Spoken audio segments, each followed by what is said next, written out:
Pierre Péchou, bienvenue au micro de Vers d'autres cieux. Bonjour Oscar, chers auditeurs, bonjour. Vous allez bien ? Ça va bien, merci. Merci d'être à nouveau avec nous. Je rappelle aux auditeurs que vous êtes conférencier, mais aussi pasteur.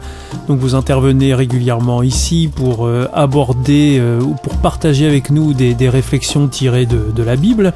Alors aujourd'hui, vous nous invitez à nous arrêter sur un passage de la Bible qui est connu sous un nom un peu barbare, c'est la Transfiguration. Il y a 3 disciples de Jésus, Pierre, Jean et Jacques, qui se trouvent en présence d'hommes morts, si j'en crois le texte.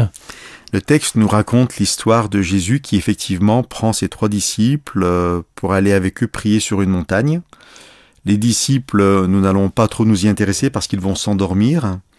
Mais Moïse et Élie, qui sont des prophètes de l'Ancien Testament, vont apparaître avec Jésus et les 3 vont être entourés d'une lumière très brillante. Ils sont dans la gloire du Père et c'est ce que nous appelons la transfiguration. Donc c'est un passage particulier. Alors pourquoi avoir choisi ce passage, Pierre Péchou ? Alors c'est un passage particulier qui m'émeut quant à la présentation de Jésus dans toute son humanité. Je vais vous expliquer ce que j'entends par là. Je reviens un instant sur les morts dont vous parliez. Effectivement, la Bible nous présente la mort comme un sommeil où chacun attend dans ce sommeil le retour de Jésus et la résurrection. Mais l'Ancien Testament nous parle de 3 personnages et de Moïse et Élie. Élie qui n'est pas passé par la mort, qui est monté directement au ciel auprès du Père, et Moïse qui est mort et qu'un ange vient ressusciter pour lui aussi se retrouver auprès du Père. Et ce sont donc ces 2 personnages vivants qui apparaissent sur la montagne, qui viennent sur la montagne parler avec Jésus.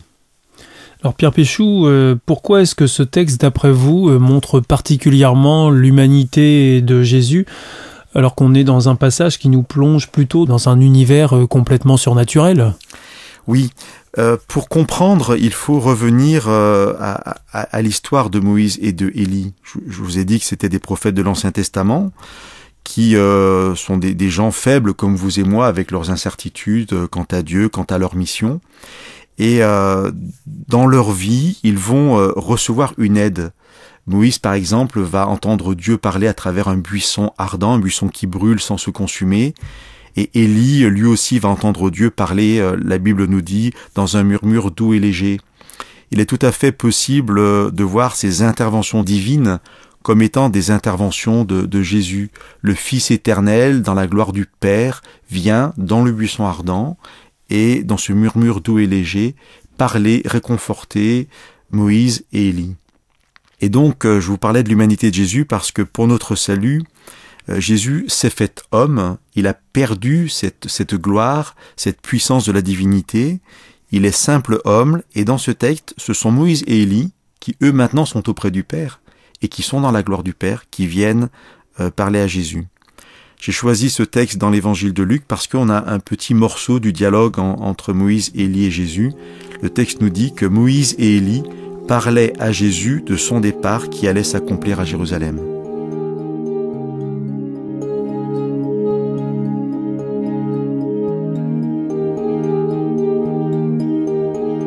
Qu'est-ce qu'il faut entendre par son départ qui allait s'accomplir à Jérusalem ? Qu'une fois que Jésus serait arrivé à Jérusalem, c'était le temps de mourir sur la croix pour notre salut. Et ce sont donc les prophètes Moïse et Élie qui reviennent de l'au-delà pour annoncer ça à Jésus ? Qui reviennent de la présence du Père pour annoncer ça à Jésus. Non pas que Jésus ne le sache pas, Jésus a déjà même annoncé qu'il devait mourir sur la croix. Mais ce n'est pas parce que Jésus le sait, qu'il sait d'abord quand précisément ça doit avoir lieu, et surtout que c'est pour lui facile à faire. Et la venue de Moïse et Élie sont comme un encouragement pour dire à Jésus, c'est maintenant le moment, il faut que tu commences ton voyage vers Jérusalem, parce qu'à Jérusalem, c'est l'heure de mourir sur la croix. Après cette rencontre, Jésus va redescendre avec ses disciples de la montagne. Il reprend son ministère, mais très rapidement, dans le même chapitre, voici ce que nous pouvons lire comme conséquence de ce que Moïse et Élie ont annoncé à Jésus. Au verset 51 du chapitre 9 de l'évangile de Luc, nous pouvons lire « Comme arrivaient les jours où Jésus allait être enlevé, il prit la ferme résolution de se rendre à Jérusalem. Et si nous voulons faire du mot à mot, lire le texte grec mot à mot, le texte dit « Jésus endurcit sa face ». Et vous voyez, on sent bien dans cette expression que Jésus doit prendre sur lui, il endurcit sa face, il prend la ferme résolution parce que ce n'est pas évident pour lui d'aller à la mort. C'est ce qui me touche quand je vous parlais de l'humanité de Jésus. Ce Jésus de gloire, ce Fils éternel, accepte cette humanité pour notre salut. Et quand l'heure arrive d'aller à la mort, il doit prendre cette ferme résolution de s'y rendre, mais il le fait pour nous. Je voudrais conclure en citant l'apôtre Paul dans 2 passages de 2 lettres différentes. Voici ce que Paul nous dit. « Voici comment Dieu met en évidence son amour pour nous. Le Christ est mort pour nous alors que nous étions encore pécheurs. » Et il dit dans une autre lettre, « Au nom du Christ, nous supplions, laissez-vous réconcilier avec Dieu. » C'est la prière de Paul, c'est aussi la mienne pour chacun des auditeurs.